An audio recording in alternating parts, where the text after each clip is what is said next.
চলো তাহলে আমরা ওই দিকটা গিয়ে একবার খোঁজ করি। চলো।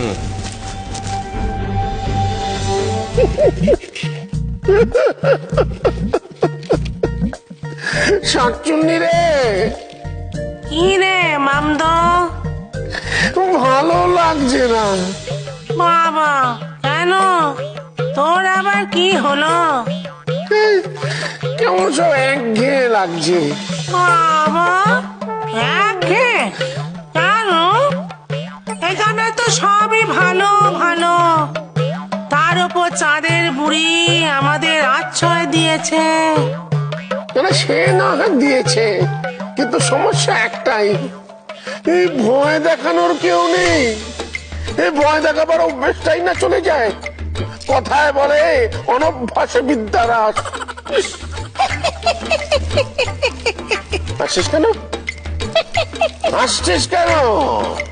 বুঝতে পেরেছি, তোর সেই খোঁটা দেওয়ার স্বভাবটা এখনো যায়নি। হ্যাঁ শোন, ভূত হিসেবে আমারও একটা মান সম্মান আছে। হ্যাঁ, মান সম্মান ভূতের যাগে। আসলে আমার একটা পুরনো কথা মনে পড়ে গেল তো, তাই। কি পুরনো কথা মনে পড়ে গেল তো? ওই যে সেই যে সেবার একটা ছোট্ট গেড়ি বাচ্চাকে তুই ভয় দেখাতে গেলি, আর সেই ভয় দেখে সেই বাচ্চাটা এমন কিরকির কিরকির করে হাসলো, সেইটা আমার মনে পড়ে গেল। এই একদম বাজে কথা বলবি না। আমাকে বলছে, তুই তো শাওড়া গাছেও তো মানুষকে ভয় দেখাতিস, কেউ ভয় পেত? জলার ধারে গিয়ে মানুষকে ভয় দেখাতিস, কেউ ভয় পেত না। তাহলে কি তুই বলতে চাইছিস ওই জন্যই ব্রহ্মদৈত্য আমাদের বার করে দিল? তাই তো। না না, মোটেই না। তুই ওই গেড়ি বাচ্চাটাকে এমন ভয় দেখালি, আর সেই ভয় দেখানোর বহর দেখে বাচ্চাটা এমন খিলখিল খিলখিল করে হাসলো, তাই দেখেই ব্রহ্মদৈত্য আমাদের ঘাড় ধরে দূর দূর করে তাড়িয়ে দিল। বলি ভূত হিসেবে তাতে কি আর মান সম্মান কিছু থাকলো?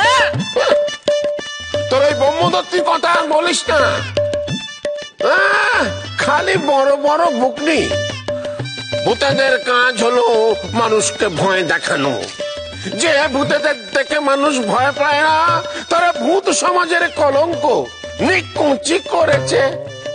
শুনলে একেবারে আর পিত্তি চলে যায়। আরে এইসব বলে আমাদের ঘাড় ধাক্কা দিয়ে তাড়িয়ে দিলে। তা বলেছিস, এই একটা ব্যাপারে আমি কিন্তু তোকে সমর্থন না করে পাচ্ছি না। ওই ব্রহ্মদত্তটা মুখে খালি বড় বড় কথা।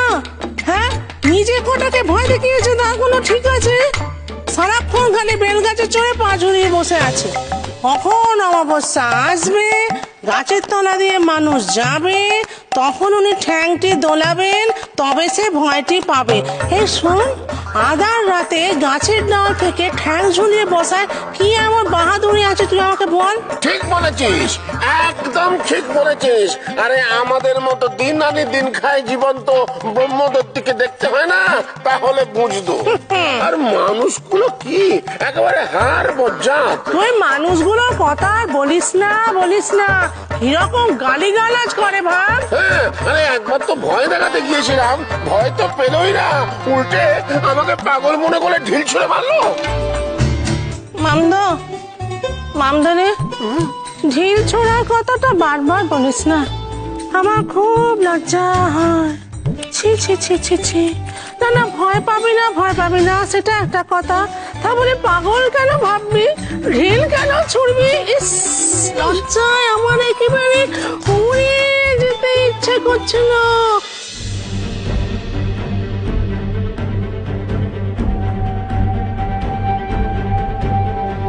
কিন্তু কি করবো বল, দুবার তো মরা যায় না। না, একবার মরেছি তবেই না শাকচুন্নি হয়েছি, আর তো মরতে পারবো না। তাই লজ্জায় মাথা পুরো হিট হয়ে যাচ্ছিল। চাকু, তোর খুব লেগেছিল না? কপালটা ফুলে পুরো ফুলকপি হয়ে গেছিল। এখনো অনেকটা ফুলে আছে। যাকে মন খারাপ করিস নি, বুঝতে পারলি? আর ওই ভয় দেখানোর অভ্যেসটা সব সময় চালু রাখতে হবে, না হলে কিন্তু খুব মুশকিল হবে। এইটা তুই একদম ঠিক কথা বলেছিস, একদম ঠিক কথা। কিন্তু মামদো, এই নির্বান্ধ পুরীতে ভয়টা তুই দেখাবি কাকে? এক তো আছে ওই চাঁদের বুড়ি, এবার তাকে যদি ভয় দেখাতে যায় সে এমন ঘাড় ধাক্কা দেবে এখান থেকেও দূর দূর করে তাড়িয়ে দেবে। তখন ওরে চিন্তা করিস নে শাকচুন্নি, চিন্তা করিস নে, এইখানেই রসদ পাওয়া যাবে। রসন এইখানে? হ্যাঁ, আমি কি আর এমনি এমনি বলছি, নিজের চোখে দেখে এসেছি। ওমা তাই নাকি? তাহলে আর দেরি করছিস কেন? চল চল। চল।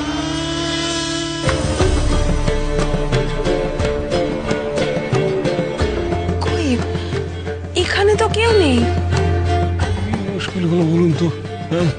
এই চাঁদের বুড়ি টিকিও দেখতে পাচ্ছি না, কি হবে? হ্যাঁ, কোথায় যে খুঁজবো কিছুই তো বুঝতে পারছি না।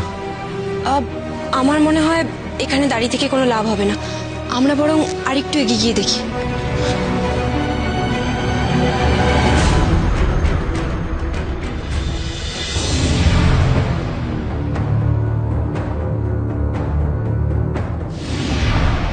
কি মুশকিলের কথা, এত দূর এসে ঝর্ণার জল আমি পাবো না? আমার মায়া শক্তিতে তৈরি করা পাত্রেও জল ধারণ করা যাবে না, আবার অতৃপ্ত আত্মারা শান্তি না পেলে ঝর্ণার জলে হাতই দেওয়া যাবে না, আবার কেমন কথা? সবকিছু হাতের মুঠোয় আসার পরে নতুন উপদ্রব। রানীমা, তাহলে এবার কি করবেন? আসলে চোখের সামনে যা দেখলাম তাতে তো। হ্যাঁ মহারানী, ওই চাকতিটা যেভাবে ভস্ম হয়ে গেল, না না আর না, এরপর ওই ভাগ্যের ঝর্ণার জল নিতে যাওয়া ঠিক হবে না। চুপ কর তোরা, চুপ কর, একদম এসব কথা বলবি না। ভাগ্যের ঝর্ণার জল আমার চাই, চাই, যে কোনো মূল্যে চাই। এত দূর এসে আমি পিছিয়ে যাবো, হাল ছেড়ে দেবো? সেটা হতে পারে না। আমলো যা, সেসব না হয় বুঝলাম, কিন্তু ছেলেটার কি অবস্থা হলো সেটা তো দেখতেই পারলি। বুঝতে পারছিস তো মরণ দশা, এই ভাগ্যের ঝর্ণার জলের কাছে তোর মায়া শক্তি তো।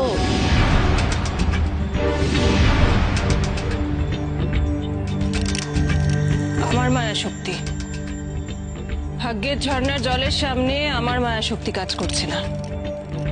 বলো, আমার একার মায়া শক্তি কাজ করছে না, কিন্তু আমরা দুজনে যদি আমাদের শক্তি এক জায়গায় এনে কাজ করার চেষ্টা করি তাহলে কেমন হয়? মানে মানেটা খুব স্পষ্ট। আমরা দুজনে আমাদের দুজনের মায়া শক্তি যদি এক জায়গায় এনে মিলিতভাবে একটা পাত্র তৈরি করি, সেই পাত্র নিয়ে তুমি আর আমি যদি ঝর্ণার জল আনতে যাই তাহলে কেমন হয়? আমলো যা, তুই আমাকে পুড়িয়ে ভস্য করতে চাইছিস? এই কল তো না না মরণ দশা, তোর এ কথা আমার মন বলবে না। হ্যাঁ মহারানী, আপনিও এইভাবে এই জল আনতে যাবেন না দয়া করে। কে জানে এই জলে কি আছে। হ্যাঁ রানীমা, আমার তো এখনো ভয় হাত পা কাঁপছে। সত্যি তো, ওই জল কিভাবে ধারণ করা যায় সেটা না জেনে জল আনতে যাওয়া মানে তো সাক্ষাৎ মৃত্যু। তাহলে আমি কি করব? কি করব আমি বলে দে তোরা কেউ। আমার কাছে একটাই উপায় জানা ছিল, আমার নিজের সমস্ত শক্তি প্রয়োগ করে পাত্র বানিয়ে সেই পাত্রেই জল আনা। সেটা তো সম্ভব হচ্ছে না। এছাড়া ওই ঝর্ণার থেকে জল আনতে আর অন্য উপায় কোনো আছে কিনা আমার জানা নেই। আমলো যা, আছে তো, আছে উপায়। আসল উপায়টাই তো তুই ভুলে যাচ্ছিস। মরণ দশা, পিশাচকে একবার জিজ্ঞেস করে নিলে কেমন হয়? হ্যাঁ রানীমা, পিশাচকে একবার জিজ্ঞেস করে দেখুন না, হয়তো উনি কোনো পথ বলে দেবেন। বেশ, ডাকো তবে পিশাচকে। পিশাচ যদি কোনো রাস্তা দেখায় তাহলে সেই রাস্তা ধরেই আমি এগোবো। ডাকো। বেশ, আমি ডাকছি পিশাচকে। দেখা দাও, দেখা দাও পিশাচ। হে পিশাচ, দেখা দাও, দেখা দাও। আবার কি চাই তোদের? আমার ডাকছিস কেন বারবার? মোহিনী ভাগ্যের ঝর্ণার জল ধারণ করতে চায়।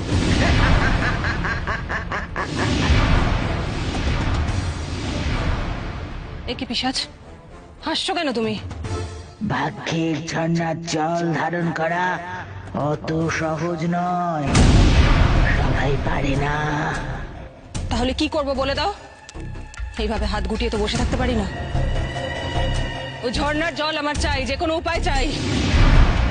ওই ঝর্ণার জল যদি পেতে চাস তাহলে নিজের মগজ খাটা, ভূমিদের ওপর লক্ষ্য রাখ। ওরা কোথায় কি করছে দেখ সেটা। এর থেকে বেশি কিছু ইঙ্গিত আমি দেবো না। হলো হলো তো? আমি তোকে কতবার বলেছিলাম একবার দেখে নে ভূমি অগ্নি কোথায় আছে। তুই আমার কথা পাত্তাই দৃষ্টি পরম দশা। না, ঠিকই বলছো তোমরা। এতটা সময় চলে গেল তবু ভূমিরা তো এদিকে এলো না এখনো। যেখানে দিব্যাচার্য ওদের সঙ্গে আছে, দিব্যাচার্য পুরোটা জানে, এই পথটা দিব্যাচার্য ভূমিদের দেখায়নি, সেটা কি করে সম্ভব? তাও একটা গন্ডগোল তো হচ্ছে। ভূমিদের গতিবিধির ওপর নজর না রেখে আমি ভুল করেছি, সত্যিই ভুল করেছি। ওরা এখন কোথায় কি করছে দেখাও পিসাচিনি। ভূমিরা এখন কোথায় দেখাও।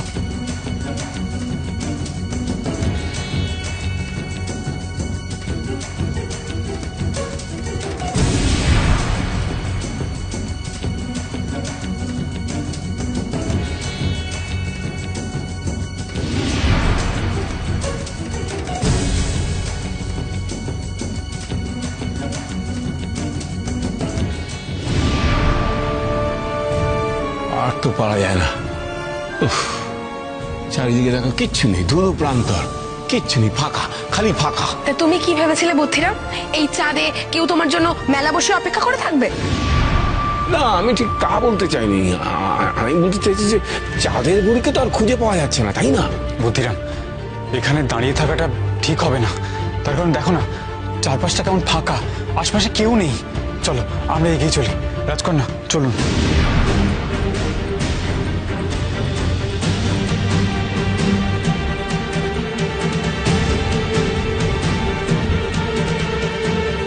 যেমন অদ্ভুত জায়গা তেমনই আশ্চর্য পথ, তাই না? পৃথিবী থেকে চাঁদকে রূপলি থালা ছাড়া আর কিচ্ছু মনে হয়নি। আর এখানে এসে দেখো কত অদ্ভুত জিনিস দেখছি, কত। আরো এগোলে আরো কত অদ্ভুত জিনিস দেখবো কে জানে।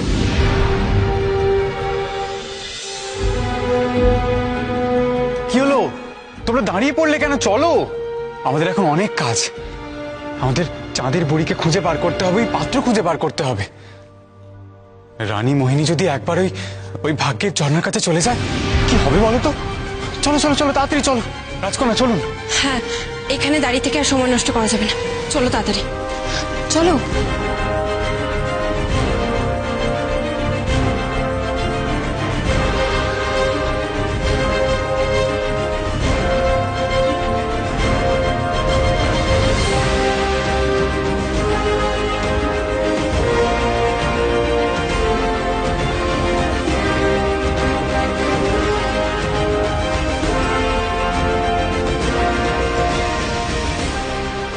ইং চিং ফট, ইং চিং ফট।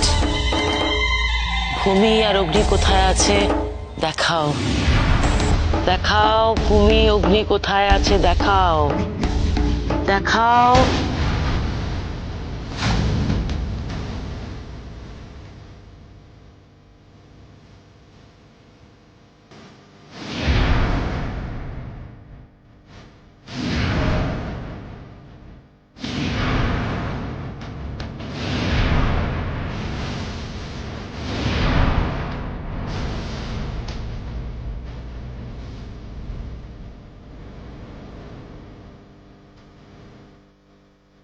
রানীমা, এই জায়গাটা কোথায়? হ্যাঁ মহারানী, এটা কোথায় গেছে? এমন জায়গা তো আগে দেখিনি। হ্যাঁ রানীমা, জায়গাটা কেমন যেন অদ্ভুত মতো।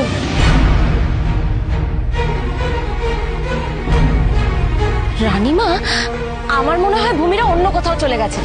না, ওদের কাছে তো আর মানচিত্র নেই, তাই হয়তো। কি মানচিত্র নেই বলে ভুল জায়গায় পৌঁছে যাবে ভূমি আর অগ্নি? সেটা কি করে সম্ভব?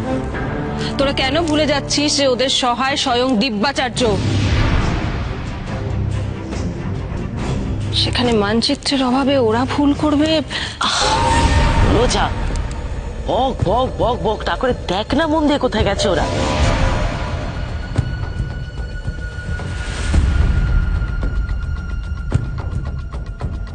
এই পথ দিয়ে যেতে থাকলে রাত না দিন সেটাই তো বুঝতে পারবো না, এত আলো। তুই চোখ একেবারে ভাবিয়ে যাচ্ছে, কোথায় এলাম রে বাবা?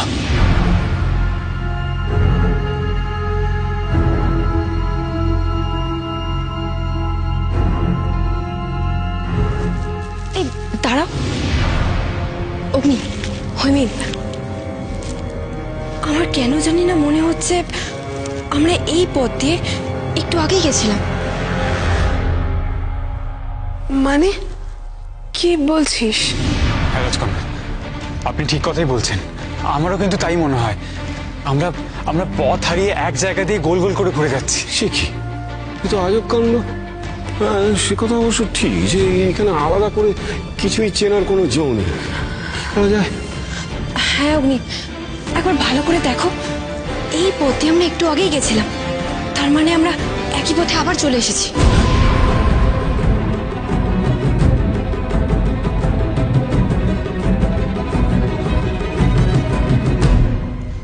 রাজকন্যা, আমার মনে হচ্ছে আমরা কিন্তু একটা বড় বিপদে পড়তে চলেছি।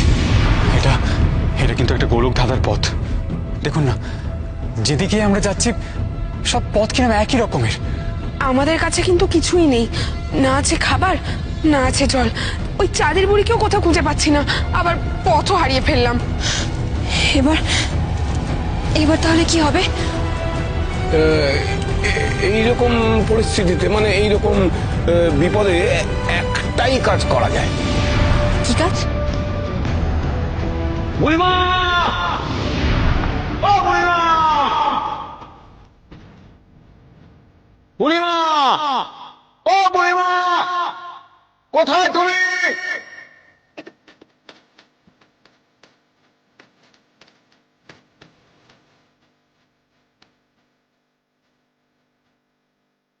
বুড়িমা! ও বুড়িমা, কোথায়? কোথায় আছো? বুড়িমা!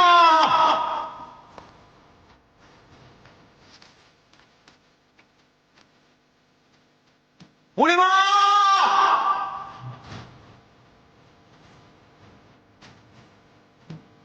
চাঁদের বুড়ি, বুড়িমা চাঁদে গেছে চাঁদের বুড়ির সঙ্গে দেখা করতে। চাঁদে? চাঁদে গেছে ভূমিরা? কিন্তু সেখানে কেন? ভাগ্যের ছন্নার জল না নিতে হঠাৎ চাঁদে? ব্যাপারখানা তো আমি কিছুতেই মেলাতে পারছি না রানীমা। কিন্তু আমি মনে হয় মেলাতে পারছি কলকা।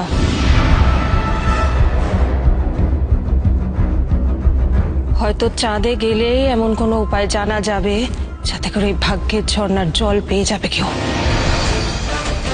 মরণ দশা, তুই একদম ঠিক বলেছিস মোহিনী।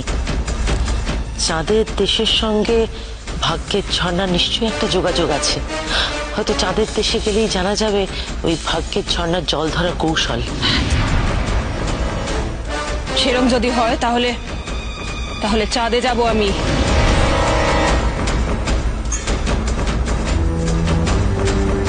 দেখি ভাগ্যের ঝর্ণার জল পাওয়ার উপায় ভূমি অগ্নিরা আগে জানতে পারে নাকি রানী মোহিনী। আমূলজা, তাহলে চাঁদের থেকে এমন কোন উপায় আমাকে বার করতে হবে যাতে ওই ভাগ্যের ঝর্ণার জল আমি পিশাচকে গিয়ে দিতে পারি। ব্যাস, তাহলে রূপনগরের সিংহাসন আমি পাবো। মরণদশা ওই মোহিনীটার একটা ব্যবস্থা তার আগে আমায় করতেই হবে। চাঁদে আমি যাবই, যে করেই হোক। ভূমি অগ্নি, রূপনগরের রাজকন্যা আর সেনাপতি পুত্র, তৈরি হও, প্রস্তুত হও তোমরা। পিশাচ রানী মোহিনীর মুখোমুখি হওয়ার জন্য প্রস্তুত হও। আমি আসছি, আসছি।